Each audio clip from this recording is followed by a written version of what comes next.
चंद दिनों में बनना चाहते हैं माला माल तो बैसाख माह में जरूर करें ये उपाय। नमस्कार भक्तों, हिंदू पंचांग के अनुसार इस बार बैसाख माह की शुरुआत 13 अप्रैल से हुई है और इसका समापन 12 मई को होगा। यह माह हिंदू नववर्ष का दूसरा महीना होता है। विशाख नक्षत्र से संबंध होने के कारण इसको बैसाख कहा जाता है। मान्यता है कि इस माह में पूजा पाठ करने से सभी कष्ट और दुख दूर हो जाते हैं। इस माह में जगत के पालनहार भगवान विष्णु और धन की देवी माँ लक्ष्मी की पूजा की जाती है। यह माह प्रभु को प्रसन्न करने के लिए बेहद खास होता है। धार्मिक मान्यता के अनुसार इस माह पूजा अर्चना करने से साधक को सभी कष्ट और दुख से छुटकारा मिलता है।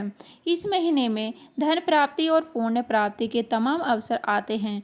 वर्ष में केवल एक बार श्री बांके बिहारी जी के चरण दर्शन भी इसी महीने में होते हैं। इस महीने में गंगा या सरोवर स्नान का विशेष महत्व है।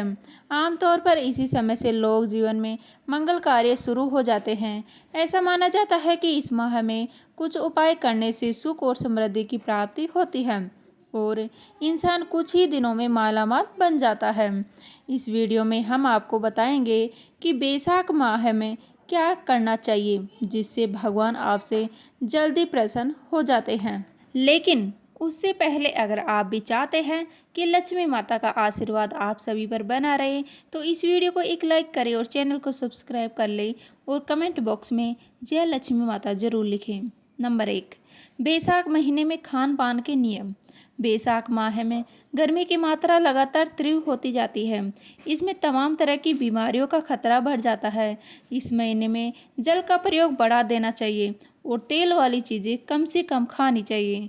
जहाँ तक संभव हो सत्तू और रसदार फलों का प्रयोग करना चाहिए और देर तक सोने से भी बचना चाहिए। नंबर 2, बैसाख के महीने में अपनी श्रद्धा अनुसार तिल, सत्तू, आम और कपड़े का दान भी कर सकते हैं।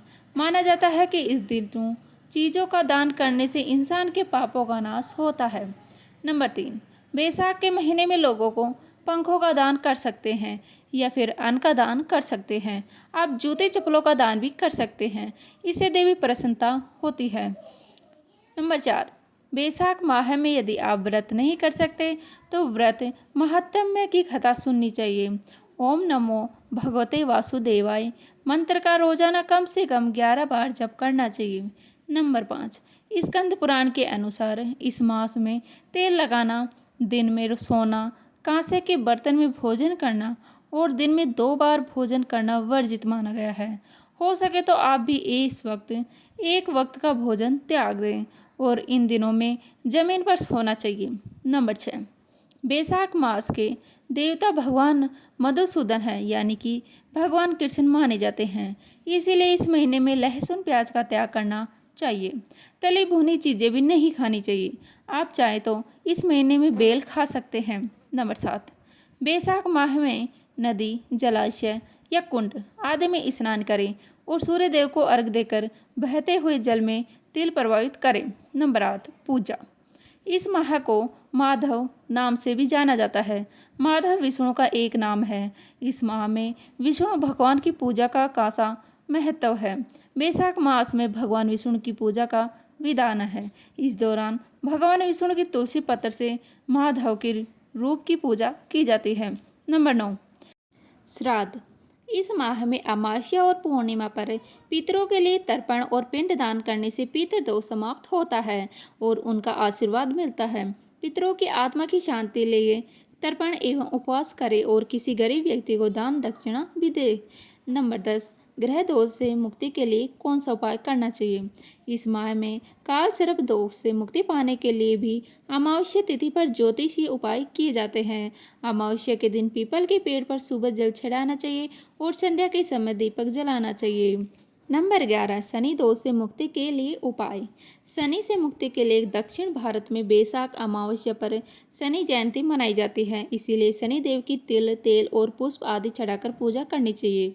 नंबर 12, सभी तरह के संकटों से मुक्ति के लिए बैसाख कथा का स्मरण करें और गीता का पाठ करें। नंबर 13, दिनचर्या और उपासना पद्धति।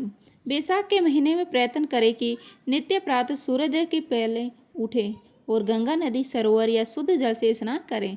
जल में थोड़ा तिल भी मिलाएं। इसके बाद श्री हरि विष्णु की उपासना करें।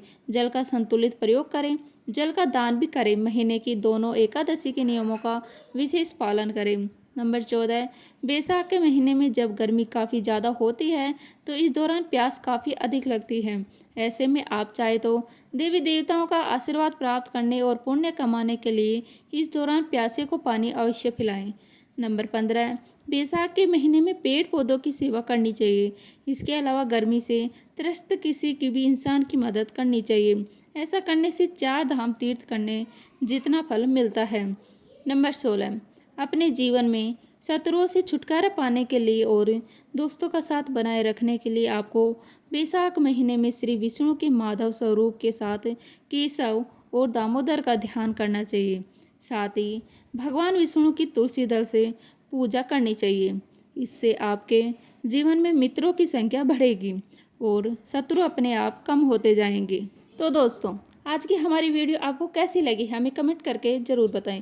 अगर आपको हमारी वीडियो अच्छी लगी हो तो कमेंट बॉक्स में जय माँ लक्ष्मी ज़रूर लिखें। तो मिलते हैं इसी तरह की नई वीडियो के साथ। तब तक के लिए जय हिंद, जय भारत, जय माँ लक्ष्मी।